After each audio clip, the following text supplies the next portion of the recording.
grande joie de vous accueillir, chers sœurs et frères, pour ce moment liturgique qui est toujours un moment tellement béni pour les communautés paroissiales chrétiennes que nous sommes.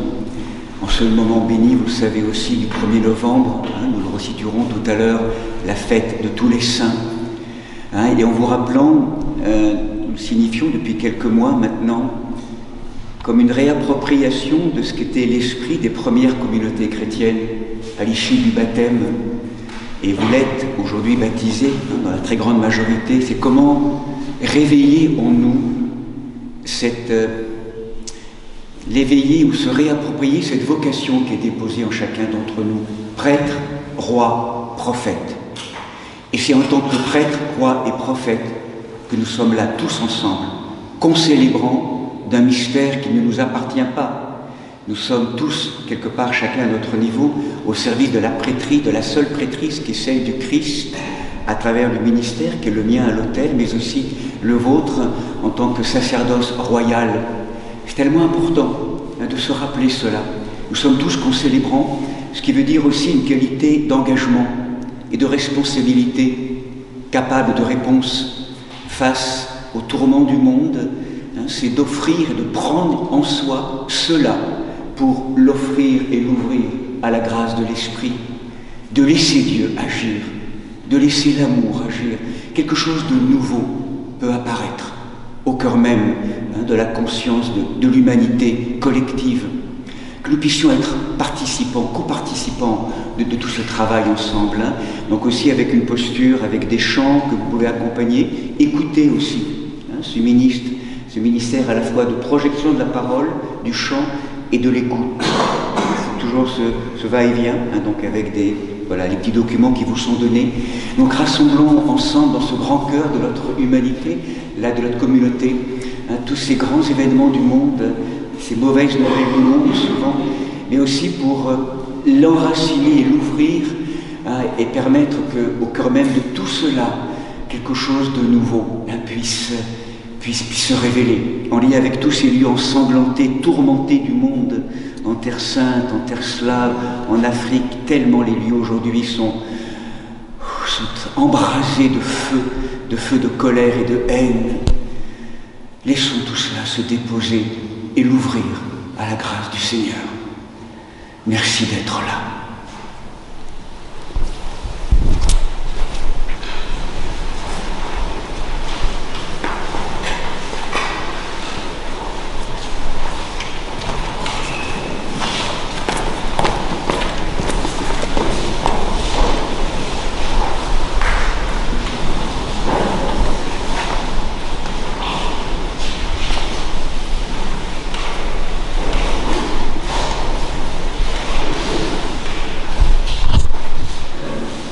Seigneur, envoie ta lumière et la vérité pour qu'elle brille. Et me conduise à la sainte montagne de la haute demeure. Donne-moi en silence. Dans ton royaume, souviens-toi de nous, Seigneur, quand tu viendras dans ton royaume.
de vérité, Saint-Esprit de Dieu, toi qui es partout présent et qui remplis tout, trésor de grâce et donateur de vie, viens et purifie nos cœurs de toute souillure, de tout ce qui fait obstacle à ta présence, et sauve nos âmes, toi qui es bonté.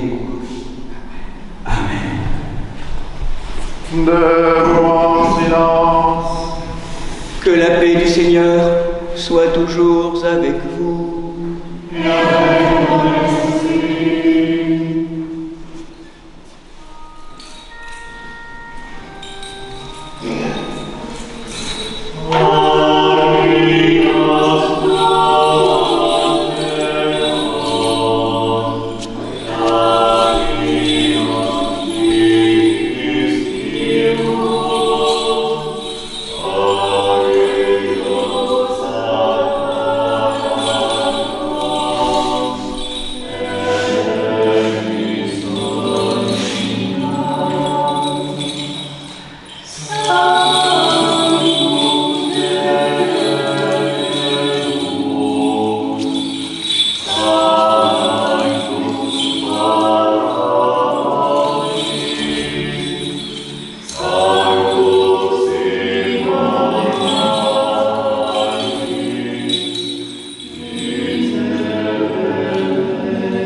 Regarde du haut des cieux et vois, bénis et sanctifie cette vigne que ta droite a plantée.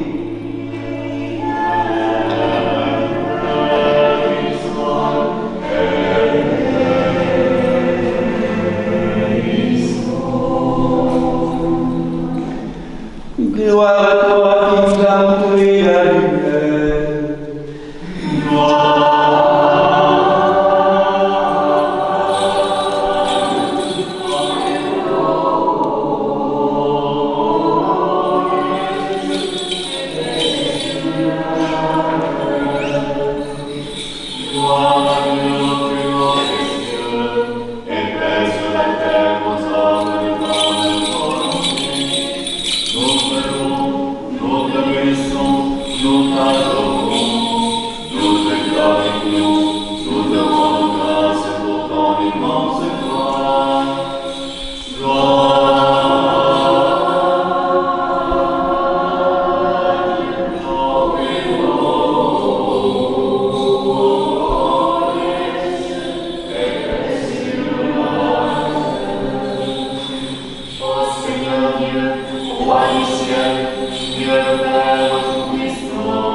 Toi qui enlèves le péché du monde, reçois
nous t'en supplions, accorde à ton Église, par leur intercession, d'être vigilante, vivante et pure, d'avoir les puissances célestes à son service, pour qu'elle puisse, dans la pureté de la foi, te célébrer par des chants d'allégresse, et que ta connaissance soit inscrite dans nos cœurs.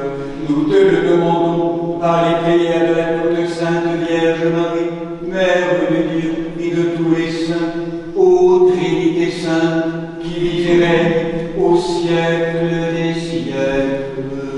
Amen. Soyons attentifs.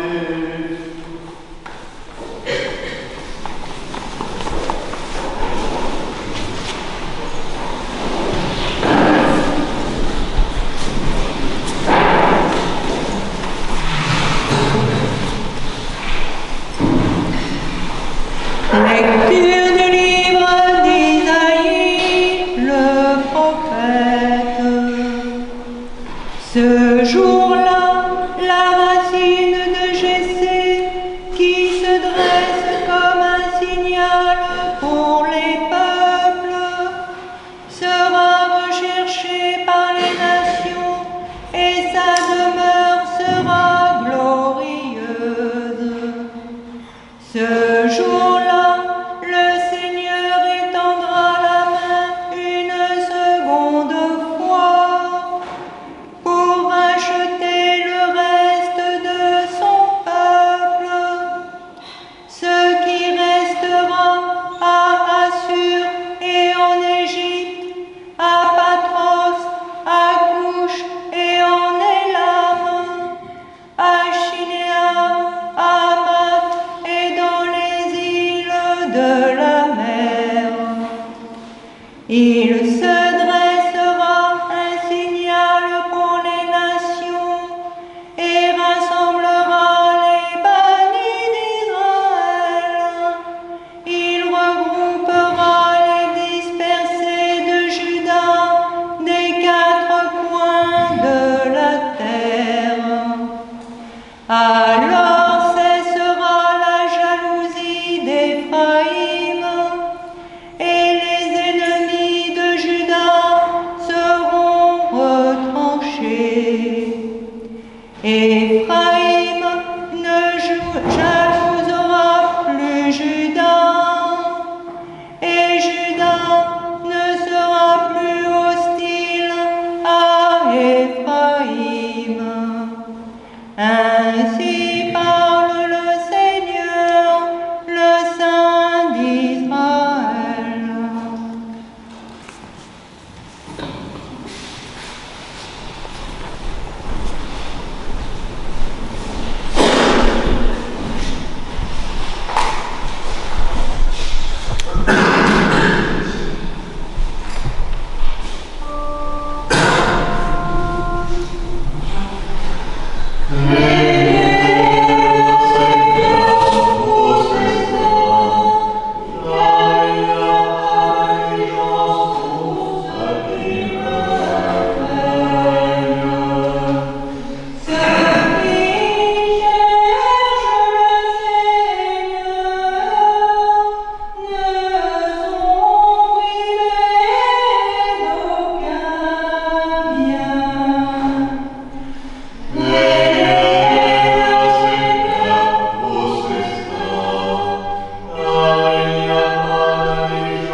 Lecture du livre de l'Apocalypse.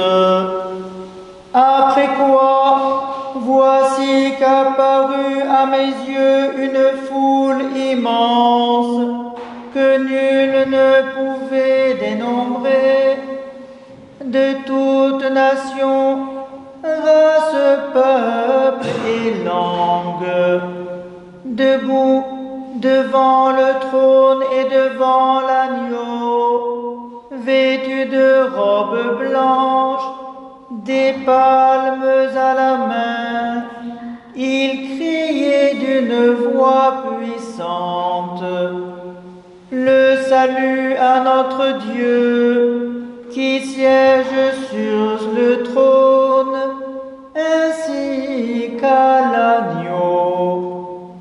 Et tous les anges encerclent autour du trône, des vieillards et des quatre vivants se prosternèrent devant le trône, la face contre terre, pour adorer Dieu. Ils disaient: Amen, louange, gloire, sagesse, action de grâce, honneur, puissance et force à notre Dieu pour les siècles des siècles. Amen.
Que Jésus, notre vrai Dieu, le premier et le dernier, vivant pour les siècles des siècles, te donne un cœur qui a vaincu la mort et ouvert l'enfer, te donne un cœur et des lèvres pures pour proclamer son évangile scellé aux esprits impurs. Seigneur, ouvre nos oreilles, que nous entendions ce que l'Esprit dit à l'Église.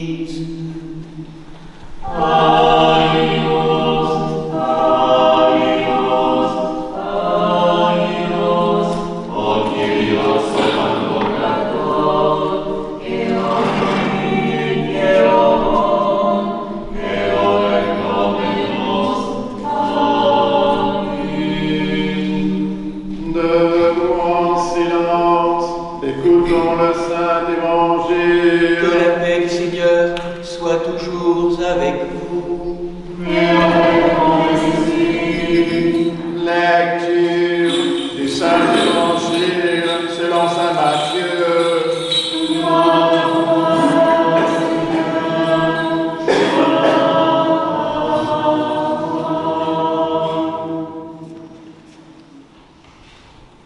Voyant les foules, Jésus gravit la montagne, et quand il fut assis, ses disciples s'approchèrent de lui, et prenant la parole,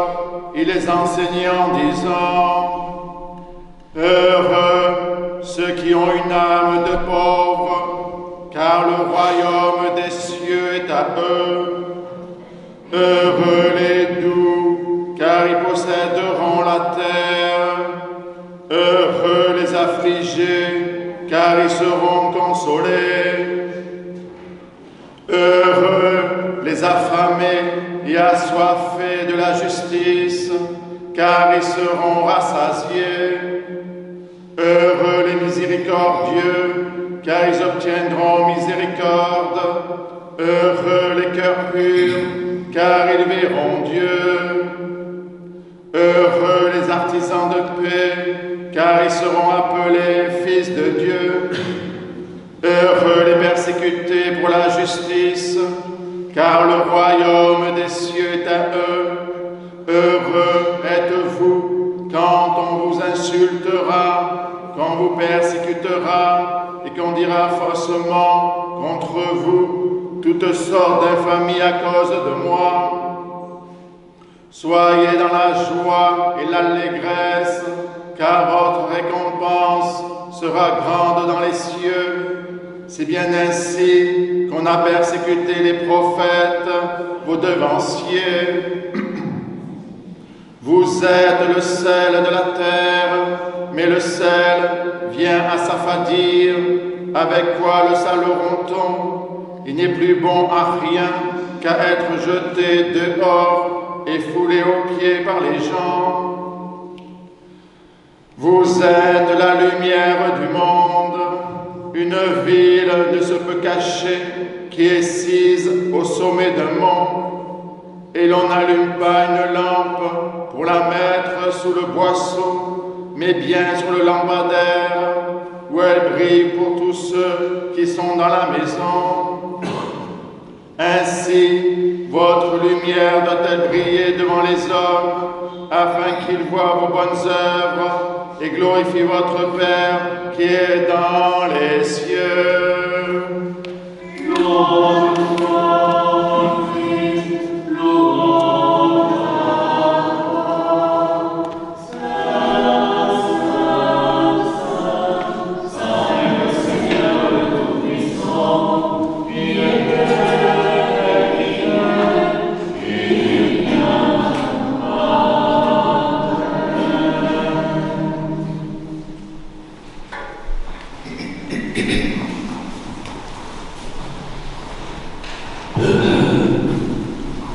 Gloire à la divine Trinité, Père, Fils et Saint-Esprit. Asseyez-vous, sœurs et frères, je vous en prie.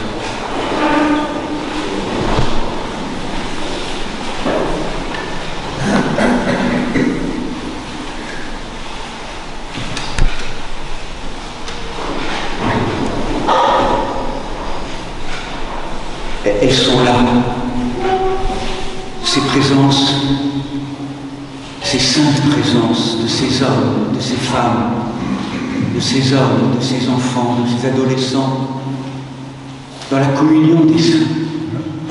Ils sont là, tellement présents, particulièrement aujourd'hui, marchant dans les siècles, dans notre histoire humaine. Ils sont là pour nous rappeler le chemin, comme des signes de rappel. Ils sont là, nous les célébrons au cœur du cycle liturgique, dans l'Église occidentale, plutôt en fin de cycle, l'année liturgique reprenant le 11 novembre, le 12 novembre, comme s'il nous prenait, comme s'il nous rappelait le sens du chemin, le sens de tout notre chemin, c'est la sainteté. Et cette fête est célébrée dans l'Orient byzantin juste après la Pentecôte, pour bien articuler, conjuguer ces deux fêtes, Pentecôte et Toussaint. La Toussaint, c'est la fête de la sainteté, accomplie à travers les cœurs et les corps et les visages d'hommes et de femmes qui marchent, qui ont marché au cœur de l'histoire de l'humanité. La fête de la Toussaint. Une question pour nous qui vient, est-ce que c'est possible pour nous? Une question qui vient d'eux, est-ce que vous le voulez vraiment? Et peut-être à l'issue de ce chemin, une méthode, comme les rappels d'un chemin que nous propose le grand acte des béatitudes. Est-ce que c'est possible pour nous? C'est une première question. L'histoire, c'est pas que c'est possible, c'est que c'est justement notre vocation. Dès avant la fondation du monde, nous rappelle l'apôtre Paul, ébloui par la vision de la Trinité, de la lumière incréée, il nous rappelle dans son épître aux Éphésiens la parole du Père céleste sur chacun d'entre nous.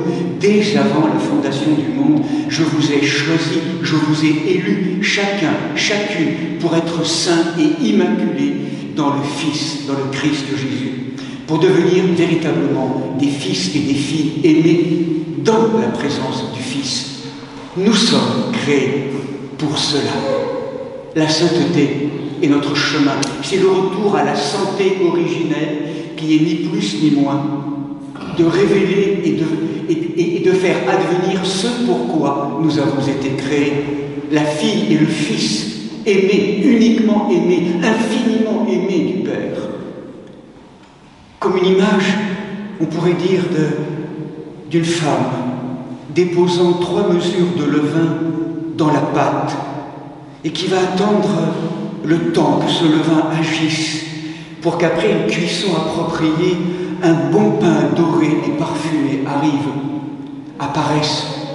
C'est le travail de ces levains de l'Esprit Saint en chacun d'entre nous, de notre pâte humaine, créée à l'image de Dieu, ce dépôt d'éternité déposé en chacun d'entre nous, et où tout au long de notre aventure humaine, on va laisser cette pâte apparaître, gonfler à travers cette cuisson au feu doux de l'Esprit Saint, et voir apparaître une nouvelle humanité, avec des qualités, des vertus nouvelles, issues de l'œuvre de l'Esprit Saint en chacun d'entre nous, comme des manières différentes de penser, de parler, d'agir, tellement de manière subtile, cette imprégnation de l'Esprit Saint dans nos matières humaines.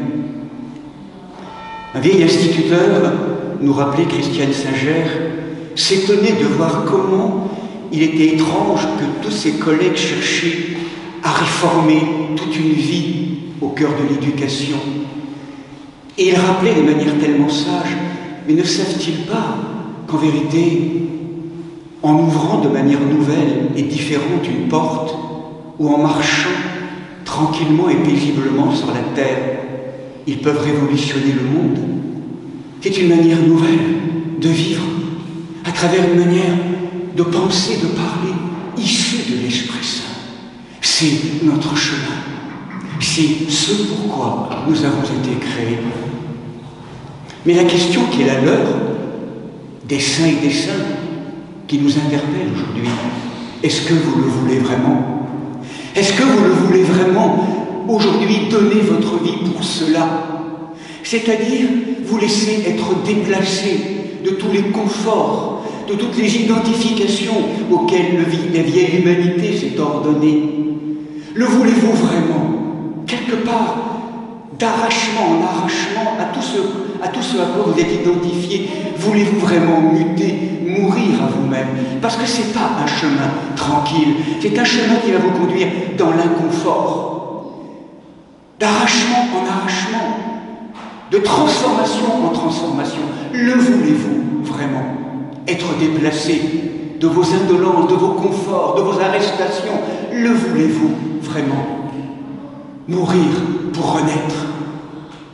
Passer par le travail de l'épée, du glaive, qui vient trancher tout ce à quoi vous êtes identifié pour vous amener à plus de liberté, de conscience et d'amour. Le voulez-vous vraiment?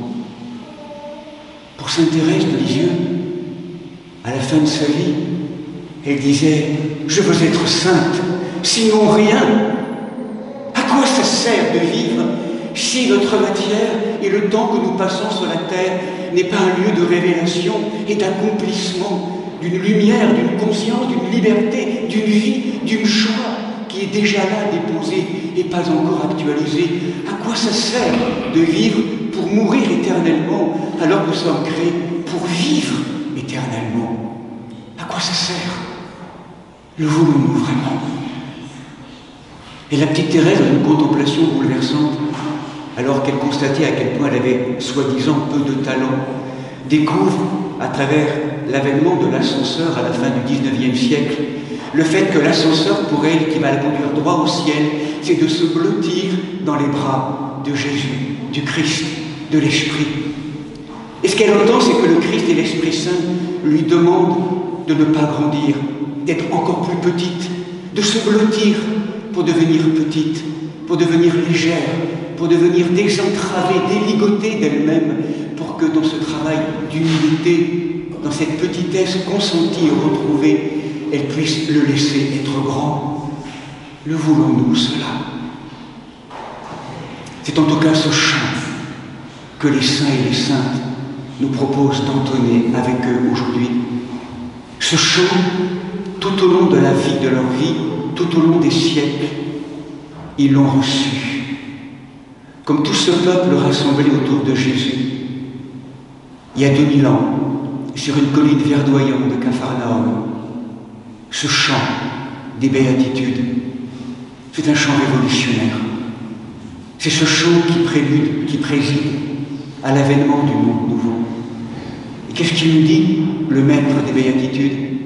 Il nous dit, vous, les malheureux, les opprimés, les blessés, les brisés, les fêlés de la vie, c'est pour vous ce chemin, c'est pour nous tous.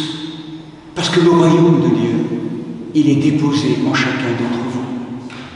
Et vous avez pour charge, je vous le demande, et c'est tout le sens de la parole, de le mettre au monde. De ne pas garder le petit royaume pour vous, mais de le mettre au monde, de mettre au monde le royaume. Vous êtes enceinte du royaume, et je vous propose de le mettre au monde, de royaumiser le monde. C'est un chant d'espérance, c'est un chant de vie, et c'est pour chacun d'entre nous, chacune d'entre nous, mettre au monde le royaume. Et à travers ce chant des béatitudes, la promesse d'un bonheur, l'approche hébraïque nous rappelle Ashrei, que c'est une marche, qu'il nous faut consentir à la marche, à être déplacés, à redevenir pèlerins, quitter la rive du connu pour aller vers l'autre rive, vers la rive de l'inconnu, là où il nous appelle, vers un autre moment, vers un au-delà, dans la présence de l'Esprit Saint, dans quelque chose de toujours nouveau. Le voulez-vous vraiment? Et là, à travers ce chant des béatitudes, prolongé par la contemplation de la petite Thérèse, Jésus nous rappelle ou pose dans notre cœur une étoile à 8 branches, auquel il faudra toujours revenir dans notre chemin. Et vous savez, cette première branche que nous rappelle sainte Thérèse, en marche, heureux, les pauvres en esprit, ceux qui consentent à se faire petits, à diminuer, que leur moi diminue pour que lui puisse apparaître, que le pouvoir, que l'autorité soit rendue à Dieu.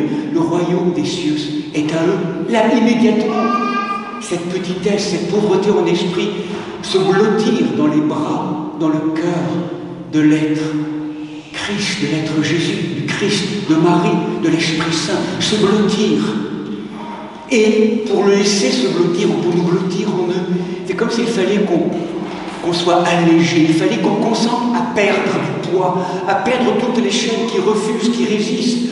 En marche, les endeuillés, ceux qui consentent à perdre ce à quoi ils sont identifiés, ceux qui consentent à perdre leur crispation égotique pour entrer dans des relations nouvelles. Ce n'est pas moins aimer, c'est mieux aimer, de manière libre, totalement rendue à l'amour, à la grâce du Seigneur. En marche, ceux qui sont capables de vivre et de traverser le deuil, l'apparemment perdu, pour retrouver dans un autre niveau de conscience le sourire d'un trésor qui se révèle.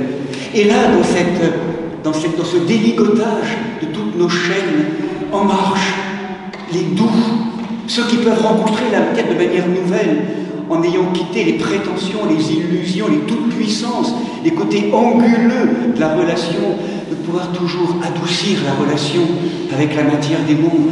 Ils hériteront de la terre. Et là, de manière étonnante, dans ce travail de déligotage, travail de l'épée, comme une ardeur nouvelle, en marche les affamés, les assoiffés de justice, de justesse, dans ce désir inouï de répondre à l'appel d'un Dieu qui s'est donné à nous par amour. En marche, du coup, à travers travers toute cette expression de cette libération, les matriciels, les miséricordieux, ceux qui créent un espace capable d'accueillir l'autre, qui se font espace matriciel, enfantant l'autre par la rigueur ou par la douceur, par le toucher ou par la caresse ou par la secousse qui vient réveiller pour réajuster les chemins en marche. En marche. En marche.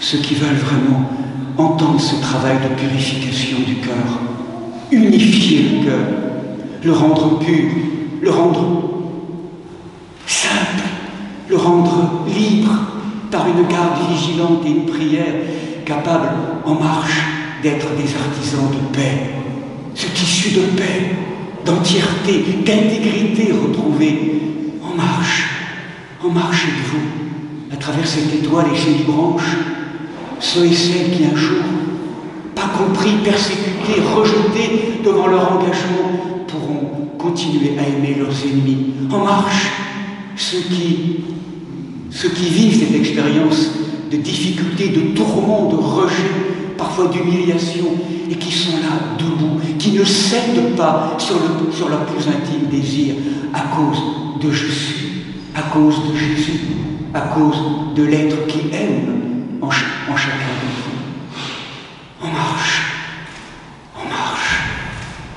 C'est ça, aujourd'hui, nous rappelle à notre vocation de sainteté, les uns et les autres. C'est ça ce qui manque le plus au monde aujourd'hui. C'est l'embrasement, c'est l'incandescence. Et par rapport à tout ce qui est en train de s'effondrer, au grand tourment du monde, l'antidote où nous sommes attendus, c'est la sainteté.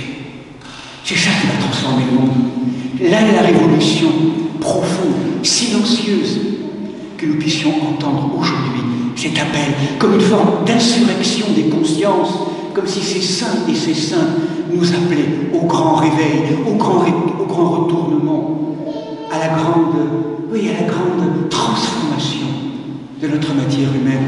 Béni soit-il, profonde gratitude pour vous, pères et mères, enfants, adolescents, qui tout au long des siècles ont marché à travers les bonheurs et les douleurs et n'ont pas cédé sur leurs plus intimes désirs. Gratitude pour votre transmission et votre inspiration, plus que jamais aujourd'hui, qui nous rappelle notre vocation de fils et de filles du Père dans la présence de l'Esprit Saint, maintenant et toujours, et pour les siècles des siècles.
notre pays et ceux qui le gouvernent, en particulier pour les serviteurs de l'État, Emmanuel, notre président, et Michel, chef de notre gouvernement, que Dieu leur donne la sagesse et que nous vivions dans la paix et la tranquillité. Prions le Seigneur.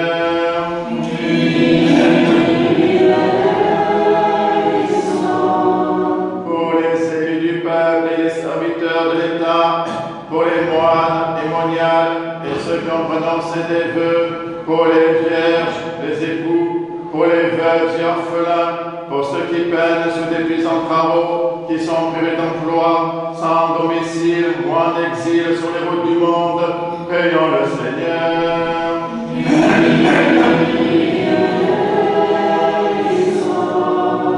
Pour des saisons heureuses, la fécondité des champs, l'abondance des fruits de la terre, pour la salubrité de l'air, du sol, des eaux et de l'espace, pour tous les règnes et la sauvegarde de la création, prions le Seigneur.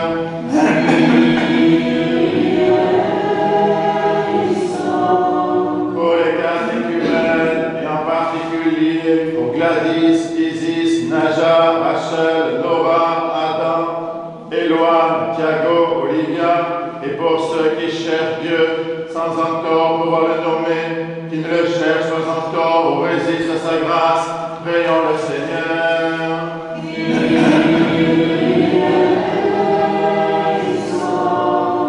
Pour les confesseurs du nom béni du Christ, pour toutes les églises persécutées, pour les voyageurs en péril et leur sauf retour, pour les persécutés et leurs persécuteurs, pour tous les malades, pour ceux que tourmentent la tristesse, l'angoisse et les esprits impurs, prions le Seigneur.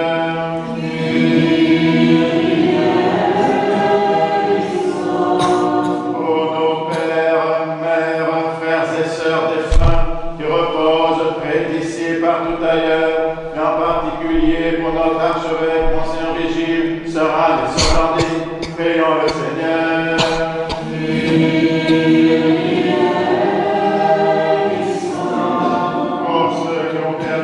Victimes de la guerre, pour ceux qui sont meurtris dans leur chair, dans leur esprit, par les conflits entre les nations, afin que Dieu les réconforte, guérisse leurs blessures, et nous rétablisse dans la paix.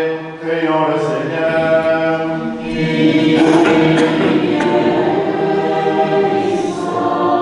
Que le Seigneur nous remplisse de sa grâce par les prières de notre souveraine, la Mère de Dieu et toujours Vierge Marie, de Saint Michel Archange et des armées célestes, de Saint Jean-Baptiste le précurseur, des apôtres, martyrs et confesseurs, de nos saints protecteurs, Marie-Madeleine, Marthe et Lazare de Béthanie, Nicolas de Myre et Séraphin de Sarov, ainsi que les saints du jour, Saint Bénigne, martyr à Dijon, Saint Vigor, évêque de Bayeux, Saint Lezin, évêque d'Angers, Saint Lotin, abbé dans le Jura, dont nous faisons mémoire, et de tous les saints, demandons au Seigneur. Que le Seigneur nous garde dans la pureté de la foi et dans les liens d'une parfaite charité, demandons au Seigneur. Disons tous de tout notre cœur et de tout notre esprit.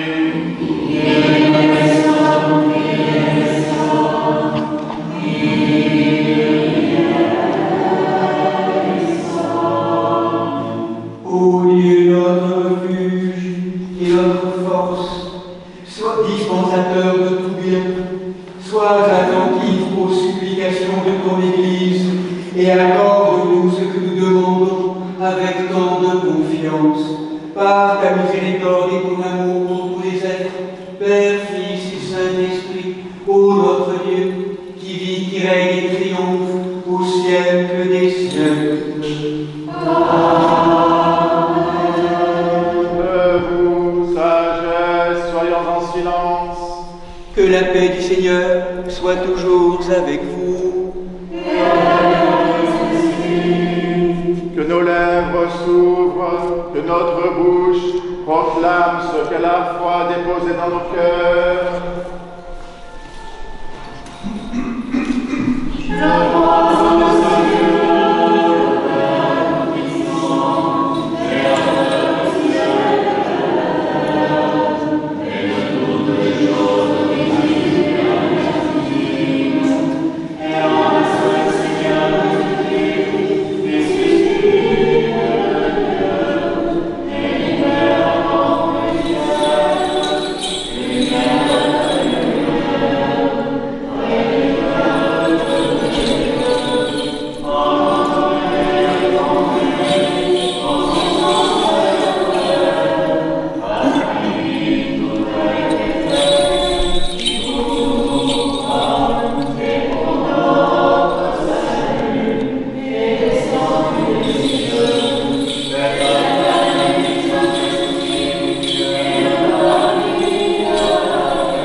corps de l'Église tout entière est dans l'allégresse, parce que ses membres les plus nobles sont dans la gloire, et que les plus faibles savent qu'ils participent à la dignité, à la grandeur et à la gloire des plus forts, car tous forment un seul corps vivant.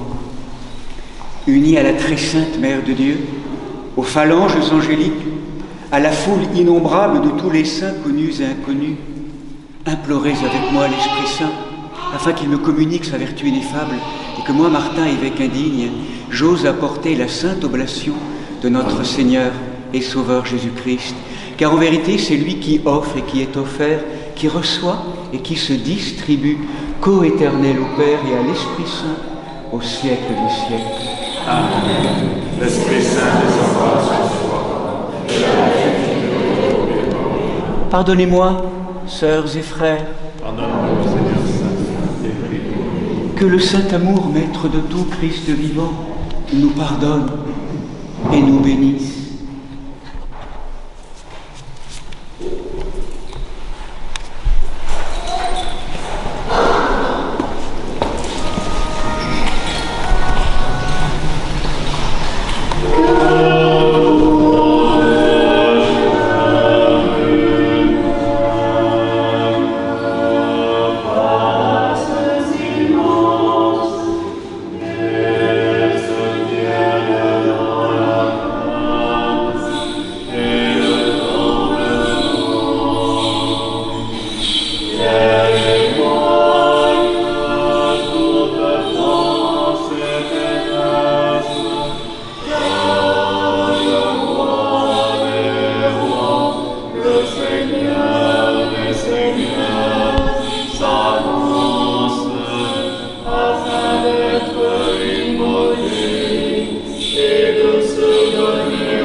La Sainte Église de Dieu fait cette offrande, unie à notre évêque Martin, au primat et avec nos églises sœurs, Marc, Grégoire et Nicolas, avec tous les fidèles chrétiens, en communion et sous l'honneur des patriarches, Noé, Abraham, Isaac et Jacob, Moïse et Aaron, des prophètes Samuel, Élie et Élisée, Isaïe, Daniel et tous les prophètes, du saint roi David et des ancêtres du Seigneur, et par-dessus tout de notre souveraine, Mère de Dieu, toujours Vierge Marie.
des saints prophètes, précurseurs et baptistes Jean, des saints Pierre et Paul, Jacques et Jean, et de tous les apôtres, évangélistes et disciples du Seigneur, Étienne, Georges, Denis, Catherine, Lanty, Rustique, Pierre et de tous les martyrs, les docteurs et scientifiques, Irénée de Lyon, Saint-Salat, Guilhem de Poitiers, Vasile, France.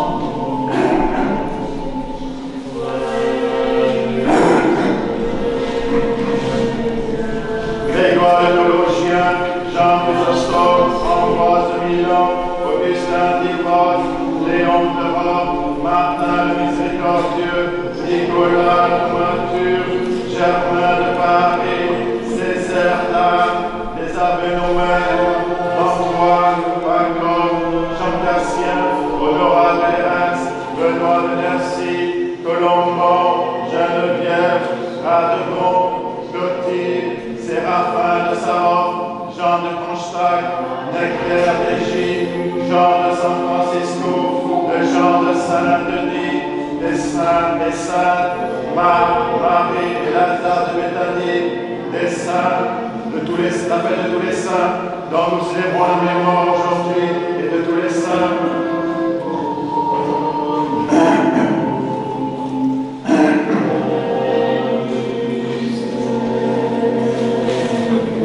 En mémoire et pour le repos des prêtres et diacres qui ont servi dans cette église, nous souvenons d'eux, Monseigneur Vigile, Sœur Anne, Sœur Blandine, Père Johan, Père Benoît, Père Jacques, Père Joseph, Prêtre Régis, Basile, Jean-Pierre, René, Marie-Louise, Didier, Gaston, Raymond, Nadine, Martine, Robert, Joseph, Michel, Joachim, Christian, Fred, Neven, Marie-Salomé, Gabriel, Éric, Pierre,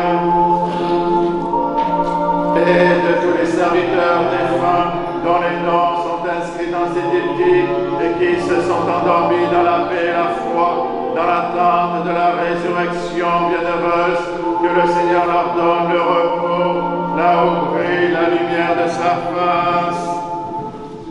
En mémoire et pour le salut de notre évêque Martin, des évêques de la communion, Marc, Grégoire et Nicolas, des serviteurs de nos paroisses, des malades, nous souhaitons en particulier d'eux, Anne, Sabrina, Marie, Blaise, Tiffaine, Chantal, Pierre, Roman, Fernande, Marlène, Alice, Simone, Léa, Denise, Christian, Jean-Paul, Anne-Marie, Omar, Marie-Pierre, Nicolas, Marie-Amélie, Sarah, Corentin, Nicole, Jean-Luc, Maurice, Michaela, Frédéric, Ève.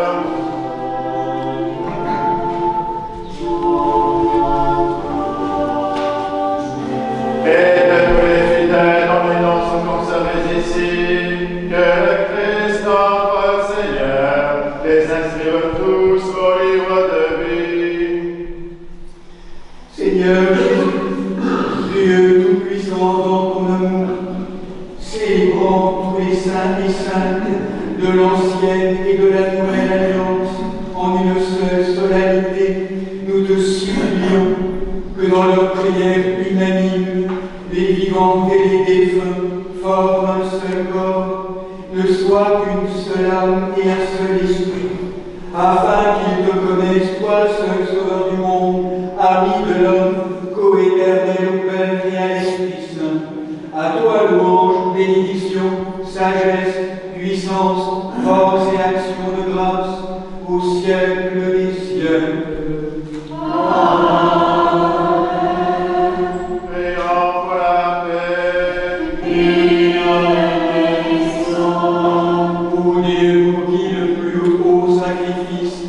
L'acte sacré le plus profond est un esprit de concorde et de conscience apaisée et purifiée.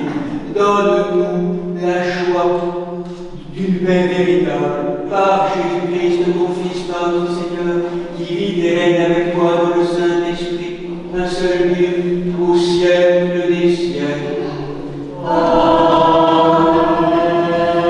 Que la paix et l'amour du Seigneur Jésus-Christ soit toujours avec vous. Et avec ton esprit.